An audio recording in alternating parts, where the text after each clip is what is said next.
Assalamualaikum warahmatullahi wabarakatuh. Oke, baik deh. Kita mulai tadi sekedar sharing kita bahwa kalian sudah memasuki semester 5. Selamat ya untuk kalian sudah memasuki semester 5. Mudah-mudahan ke depan proses perkuliahan sampai profesi lancar ya. Nah, di sini seperti yang Ibu sampaikan tadi bahwa Ibu diamanatkan menjadi pengampu mata kuliah Askep 3 ya. Askep 3 ini itu adalah mata kuliah asuhan kebidanan pada ibu nifas dan menyusui. Nah, di sini Dek, Ibu sebagai koordinator dan juga sekaligus terlibat dalam pengajaran. Tim Ibu itu ada 3 orang, yaitu Ibu sendiri, Ibu Dewi Rostianingsih, dan Ibu Puri. Nah, di mana mata kuliah yang akan ditempuh, penilaian itu berdasarkan capaian profil lulusan prodi yang diharapkan itu adalah capaian pembelajaran di asuhan masa nifas ini nanti harus mampu secara ilmu pengetahuan, harus mampu secara skill ya prakteknya, karena nanti ada melakukan pemeriksaan fisik pada ibu nifas ya, melakukan konseling, perawatan payudara yang nanti akan dihubungkan dengan visi misi prodi kebidanan S1. Ya, saya ulangi, visi misi kita yang mau kita raih bersama, harapan kita bersama, menjadi program studi profesi bidan yang menghasilkan bidan yang profesional, humanis, serta unggul dalam pelayanan kebidanan komplementer. Jadi nanti setelah kita nanti mempelajari secara keseluruhan teori dan ilmu di mata kuliah asuhan kebidanan nifas ini dan menyusui, nanti kita kaitkan dengan bagaimana program komplementer yang bisa dilakukan, gitu ya. Nah, nanti keunggulan komplementernya itu ada di prasat apa? Contoh kalau di nifas itu ada di manajemen laktasinya.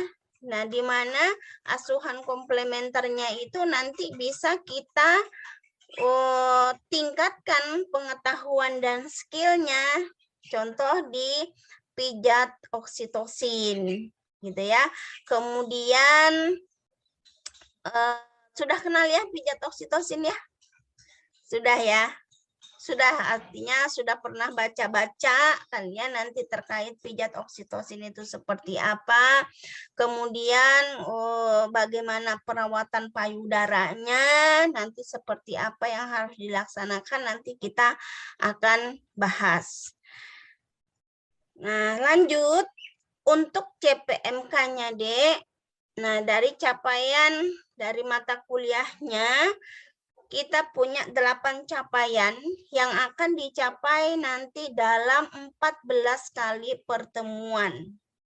Ya, itu mampu menguraikan dan mengkategorikan konsep dasar adaptasi fisiologi masa nifas dan proses menyusui. Ya, mampu melaksanakan manajemen asuhan masa nifas normal dan manajemen laktasi, baik pada ibu maupun pada bayi. Kemudian, menganalisa aspek psikologis kultural pada masa nifas. Ya, kita tahu waktu kita belajar fisiologi kebidanan ada beberapa aspek yang mempengaruhi, terutama aspek budaya. Ya, seperti apa aspek budaya ini nanti kita lebih detail di sini kita bahas. Kemudian konsep nifas dan biochemistry terhadap masa nifas dan ASI-nya. Kemudian menganalisa dan melaksanakan masalah umum. Ya, masalah umum pada masa nifas melalui terapi komplementer. Nah, banyak terapi-terapi nanti untuk memperlancar ASI. Salah satu contoh terapi komplementer teknik mermaid, ya. Nah, jadi itu nanti akan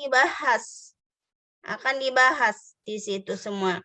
Kemudian mampu melaksanakan asuhan komprehensif. Ya, di mana nanti asuhan komprehensif ini, Dek, nanti akan kalian dapatkan secara utuh. Mulai dari kita melakukan pemeriksaan fisik, sampai mengidentifikasi masalah, ini ibu nifas normal atau fisiologis atau patologis, atau memerlukan rujukan.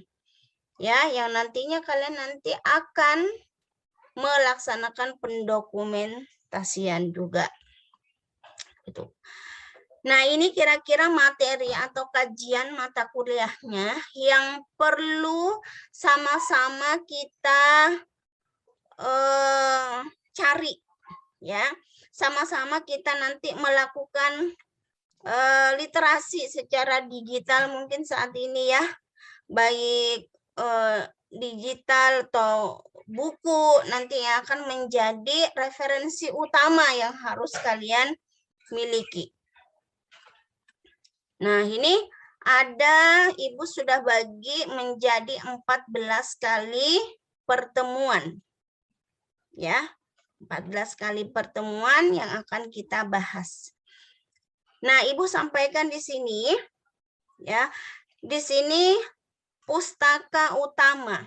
Ya, pustaka utama ini ada dari bukunya Karlina Purwoastuti, Marni, Rismalinda, ibu sendiri dengan Bu Evi. Ya, sekaligus di sini sudah ibu sediakan buku mengenai asuhan kebidanan masa nifas dan menyusui. Ini buku ibu sudah dikeluarkan sejak tahun 2020 dan sekaligus terapi komplementer yang ibu khususkan pada masa nifas dan menyusui. Itu ya. Jadi sudah satu paket di sini buku yang sudah ibu buat, ya, sudah ibu publish dari tahun 2020. Di situ juga ibu lengkapi dengan latihan soal-soal, ya, untuk persiapan kalian nanti pada saat menuju UKOM, uji kompetensi. Ya, soal-soalnya dalam bentuk kasus ibu sudah disediakan semua di buku ini. Jadi ibu berharap kalian bisa memiliki buku ini, ya, sebagai referensi utama yang bisa kalian miliki.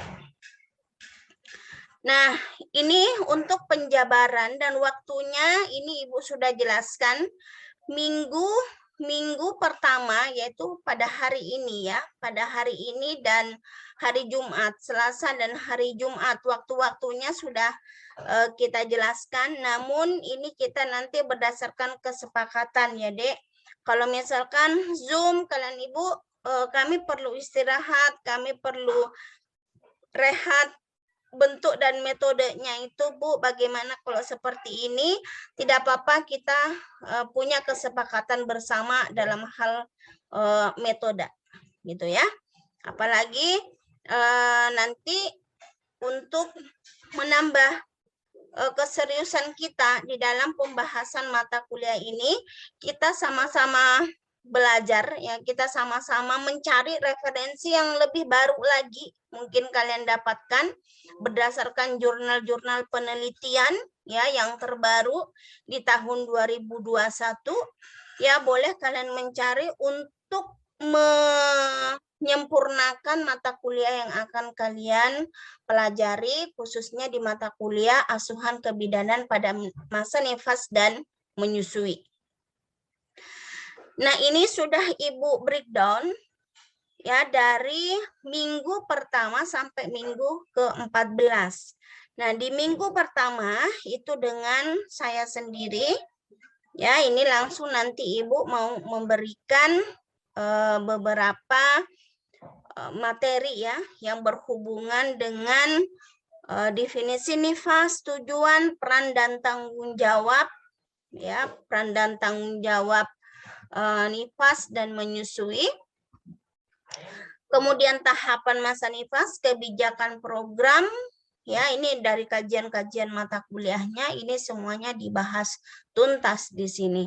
Kemudian minggu kedua itu masih sama Ibu, ya masih sama Bu Nisa, tetapi di minggu kedua kita akan persiapkan hanya pembahasan materi mungkin 1,5 jam ya atau 2 jam. Selanjutnya kita akan nanti simulasi atau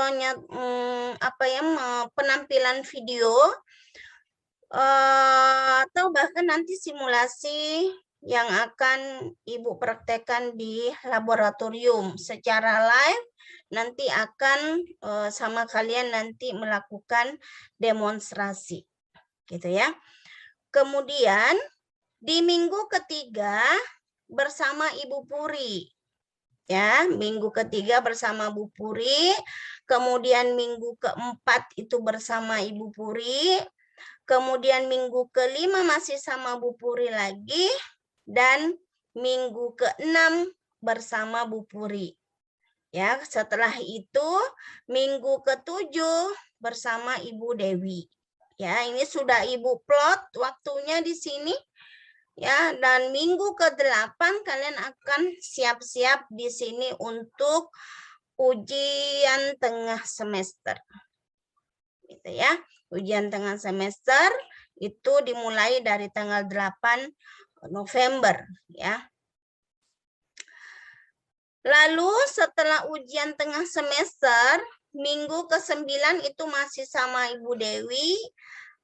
Minggu ke-10 sama Ibu Nisa lagi, ya, sama minggu ke-11 sama Bu Nisa lagi. Kemudian minggu ke-12 sama Ibu Dewi, ke-13 sama Ibu Dewi, 14 Ibu Dewi. Jadi Bu Dewi itu 5 kali pertemuan ya, 5 kali pertemuan 5 minggu ya. Kalau Bu Nisa itu juga 5 kali pertemuan, Bu Puri itu 4 kali pertemuan 4 minggu gitu ya. Oke, dan di pertemuan ke-15 itu sama Bu Nisa itu akan melakukan praktek komplementer di sini ya, di manajemen laktasi termasuk senam nifas. Nah, sama Bu Nisa itu nanti lebih banyak praktek ya, Dek. Lebih banyak praktek terkait pendokumentasian, terkait pemeriksaan fisik pada masa nifas gitu ya. Nanti di prakteknya itu sama Bu Nisa kebanyakan. Nah, ini Ibu sudah tandain di sini ada hari-hari libur. Mudah-mudahan nanti kita ada kesepakatan untuk mengganti di hari-hari libur. Ya, kesepakatan ini saya serahkan antara Komting dan Sipen mata kuliah. Silahkan nanti ini akan Ibu berikan sama kalian. Ada 2 pertemuan. Ada 2 pertemuan di lain minggu ya, yang tanggal merah yang Ibu tandain di sini. Ya, selanjutnya kalian siap-siap di 31 Januari 2022. Kita sudah sampai 2022 nanti nih. Sudah semester akhir di sini. Gitu ya. Oke, mungkin itu saja yang bisa Ibu sampaikan untuk penjelasan materi ya, penjelasan materi terkait kontrak program RPS kita sampai dengan 16 minggu ke depan, termasuk ujian tengah semester dan ujian akhir semester. Nah, untuk metodenya ya mau Ibu sampaikan di sini bahwa metode yang kita lakukan sejauh ini masih daring. Ya, sejauh ini masih daring. Nanti kalau untuk praktek itu akan dibuat secara blog supaya nanti kalian bisa datang ke kampus ya, seperti yang sebelum-sebelumnya itu dibagi menjadi beberapa periode ya, untuk kedatangan ke kampus diatur dan tetap prokes ketat. Nah, di sini ya yang harus kalian sepakati bersama. Nah, nanti bisa jadi Ibu nanti online ya, Zoom online, bisa juga Google. Dan kalian juga nanti bisa GCR mungkin ya nanti ya, kalau memungkinkan tugas-tugas banyak bisa serahkan di GCR, kemudian siakat jangan lupa dilihat-lihat di situ. Kemudian nanti ada Edlink ya, kita belajar di Edlink nanti. Oke deh, itu saja yang bisa saya sampaikan terkait kontrak perkuliahan. Kira-kira ada yang ditanyakan sebelum Ibu membagi tugas? Ya, Ibu membagi tugas. Nah, kita harus membiasakan diri nanti sebelum pertemuan kedua ini hari ini tidak ada presentasi, pure Ibu memberikan materi ya. Pure Ibu memberikan materi di sini sampai dengan jam 5 nanti ya. Tapi kita sepakat jadi sebelum sholat asar kita berhenti, kemudian langsung studi literatur aja ya. Nanti membentuk kelompok kalian di kelas masing-masing untuk pembagian tugas ya. Nah, nanti di minggu kedua sudah mulai presentasi kelompok 1, minggu ketiga kelompok 2 gitu ya. Minggu dan seterusnya gitu ya. Nah, ini yang harus kalian bagi. Nah, di sini nanti pembagian kelompok itu mengikuti di sini ya. Jadi kelompok 1 ini materi 1 ini tidak usah dibagi tugas karena Ibu langsung yang akan menjelaskan konsep materinya di sini. Ya, yang dibagi tugas itu adalah mulai dari kajian yang kedua. Ya, berarti kajian kedua ini Sipen perhatikan ya. Di kajian kedua itu adalah kelompok 1. Kajian ketiga kelompok 2. Gitu ya. Paham ya Siti Anwaria dan Aprilia sebagai Sipen? Ya, Ibu, paham, Ibu. Baik. Oke, Ibu lanjut ya. Nah, kemudian begitu seterusnya. Jadi hanya ada 13 kelompok. Oke. Hanya ada 13 kelompok saja ya, Dek. Gitu ya. 13 kelompok nanti yang akan mempresentasikan makalahnya. Nah, seperti biasa, makalah yang disampaikan itu nanti akan Ibu berikan template-nya. Ya, supaya nanti seragam apa aja yang harus dibahas, bagian-bagiannya itu template-nya sudah Ibu siapkan. Nanti akan Ibu share melalui Sipen. Ya, Sipen mata kuliah Siti Anwaria atau Aprilia. Nah, lalu untuk tugasnya membuat makalah, PTT, poster atau video. Ya, yang berhubungan dengan masa nifas. Contoh, di presentasi kelompok 1. Di sini kita mampu memahami dan melaksanakan manajemen pada asuhan masa nifas baik pada ibu maupun pada bayi. Kajian mata kuliahnya salah satunya di sini ada namanya perawatan masa nifas, salah satunya itu adalah perawatan payudara di sini karena berhubungan dengan manajemen laktasi ya. Nah, di sini nanti yang akan dibahas itu mengenai praktek perawatan payudara, ya, Dek. Di sini ya, kita akan bahas perawatan payudara di sini itu ya kelompok itu harus membuat apa? Di sini poster atau video. Ya, di sini. Itu contohnya ya, makalahnya tetap disusun, PPT-nya tetap disusun untuk presentasi. Dan videonya tetap. Gitu ya. Kalau untuk yang pure teori ya, ini harus di sini kalian harus inisiatif ya, harus ada inovasi juga di sini. Nah, bagaimana teknologi pada breastfeeding saat ini? Gitu ya. Nah, bisa nanti dibuat poster. Gitu ya. Bisa dibuat poster. Nah, poster ini harus original ya, tidak ada mencontoh dari yang lain-lain. Ya, originalnya apa? Berdasarkan makalah yang kalian buat. Nah, nanti contoh poster yang original itu seperti apa nanti kita akan bahas, Ibu mau contohkan. Seperti kakak kelasnya kalian yang bidan D3, nah itu membuat poster KB, itu original deh. Ya, original yang dibuat berdasarkan teori yang kita pahami bersama. Dikonsulkan ke Ibu gitu ya, sebagai pembimbing. Atau boleh nih dikonsulkan ke Ibu Puri. Boleh. Gitu ya. Karena Ibu sudah koordinasi dengan tim Ibu, baik Bu Puri maupun Ibu Dewi. Untuk tugas-tugas yang harus kalian jalankan.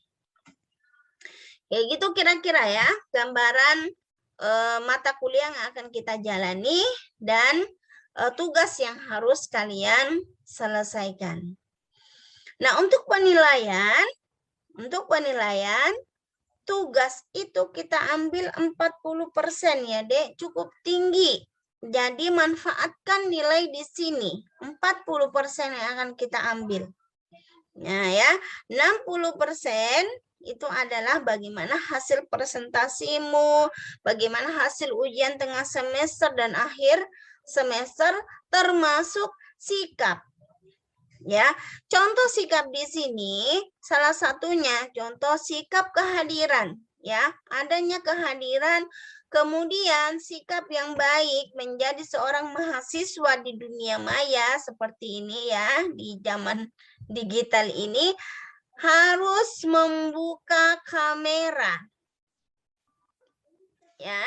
Jadi kita sepakat kalau tidak membuka kamera, menampilkan gambar-gambar yang bukan aslinya, ya.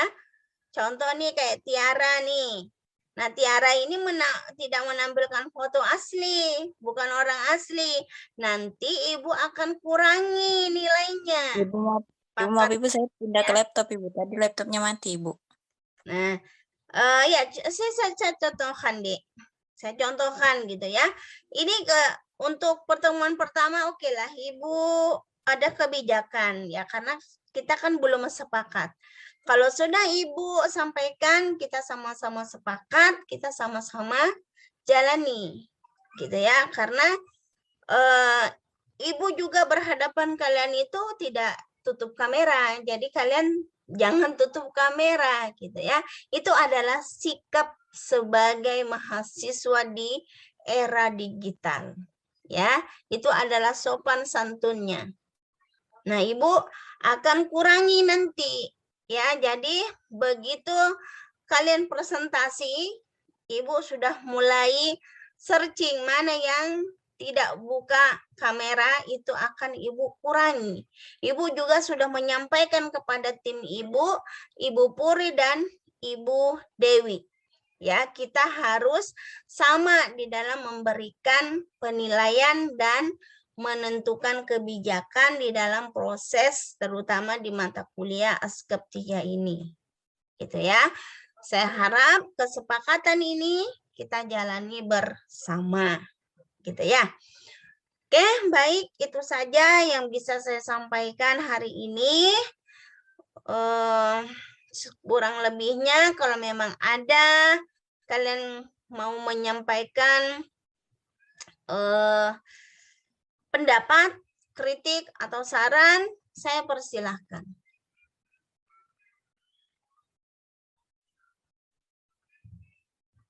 Ada, Dek?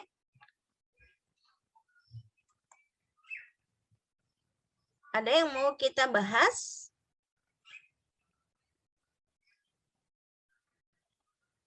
Atau cukup? Dari saya cukup, Ibu. Oke, si Pen, ada yang mau ditanyakan si Pen? Ibu, maaf Ibu, sudah cukup Ibu. Sudah ya.